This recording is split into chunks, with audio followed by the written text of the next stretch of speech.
What is up guys, Dan this side. So in this video, I'm going to show you how to remove duplicates in Airtable.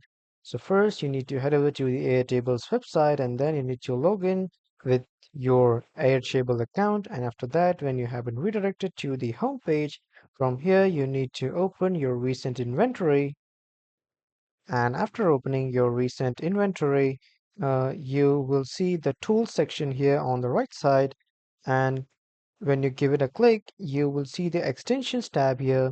Click on this extensions tab, and then you will see the button to add an extension. Click on add an extensions, and when a new pop-up window will appear, then here in the search bar, type in Dedupe. When you type in Dedupe, you will see this extension. Click on add, and when you click on add, this will add the extension. And when you open that extension, you need to select the fields that you feel like they have the duplicate records. And when you select these, here you will find all the duplicates that are present in these fields. And then you can click on review duplicates, and then the duplicates will be automatically removed from that particular inventory or table that you have created on Airtable. So this is how you can do it. That was all for this video, everyone. Thank you for watching.